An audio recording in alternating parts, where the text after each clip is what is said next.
ಸಿನಿಮಾಗಳು ಬಂದು ಚಿತ್ರರಂಗನ ಇನ್ನು ಒಳ್ಳೊಳ್ಳೆ ಚಿತ್ರರಂಗಕ್ಕೆ ಒಳ್ಳೊಳ್ಳೆ ದಿನಗಳು ಬರುತ್ತೆ.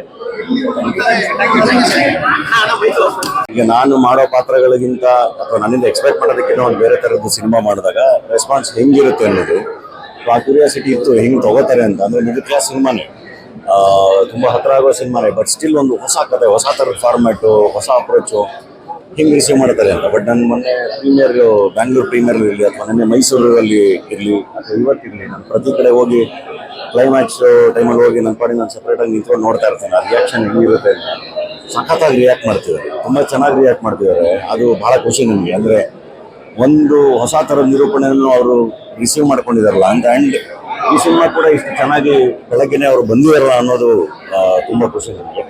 ಆ್ಯಂಡ್ ಇವಾಗ ಇನ್ನೊಂದಿಷ್ಟು ನೋಡಿದೆ, ಹೆಣ್ಮಕ್ಳು ಫ್ಯಾಮಿಲೀಸ್ ಬಂದಿದ್ದಾರೆ, ಅದು ಇನ್ನೂ ತುಂಬ ಖುಷಿ. ನಾನು ಎಲ್ಲರೂ ಹೇಳೋದು, ಕುಟುಂಬ ಸಮೇತರಾಗಿ ಬನ್ನಿ ಈ ಸಿನಿಮಾಗೆ, ನಿಮ್ಮ ಫ್ಯಾಮಿಲಿಗೆ ನೀವು ಸಿನಿಮಾ ತೋರಿಸಿ, ನಿಮ್ಮ ತಂದೆ ತಾಯಿಗೆ ಸಿನಿಮಾ ತೋರಿಸಿ. ತುಂಬ ಅಂದರೆ ತುಂಬ ಇಷ್ಟಪಡ್ತಾರೆ ಸಿನಿಮಾ. ಅವ್ರಿಗೊಂದು ಸ್ಪೆಷಲ್ ಥ್ಯಾಂಕ್ಸ್ ಹೇಳ್ಬೇಕು. ಅದು ಸರ್ಪ್ರೈಸ್ ಆಗಿರಲಿ ಅಂತಲೇ ಸುಮ್ಮನಿದ್ವಿ. ಯಾಕೆಂದರೆ ಆ ಥರದ್ದೊಬ್ಬರು ಕಲಾವಿದರು, ಆ ಥರದೊಬ್ಬರು ಸ್ಟಾರು ಇದನ್ನ ಮಾಡೋ ಅವಶ್ಯಕತೆನೇ ಇಲ್ಲ ಆ್ಯಕ್ಚುಲಿ. ಬಟ್ ಅವರು ಒಂದು ಕಥೆನ ಇಷ್ಟಪಟ್ಟು ಆಮೇಲಿನ ಪ್ರೀತಿಗೆ ಇಲ್ಲ ನಾನು ಅದನ್ನು ಮಾಡ್ತೀನಿ, ನನ್ನ ಸೀನ್ ತುಂಬ ಇಷ್ಟ ಆಯಿತು. ಯಾಕೆಂದರೆ ಕೋಟಿ ಯಾಕಂಗೆ ಬಿಹೇವ್ ಮಾಡ್ತಾನೆ, ಯಾಕಂಗಿದ್ದಾನೆ ಅವನು ಅನ್ನೋದಕ್ಕೆ ಮೇಜರ್ ಸೋಲೆ ವಿಜಯ್ ಸರ್ ಮಾಡಿರುವಂಥ ದೃಶ್ಯ.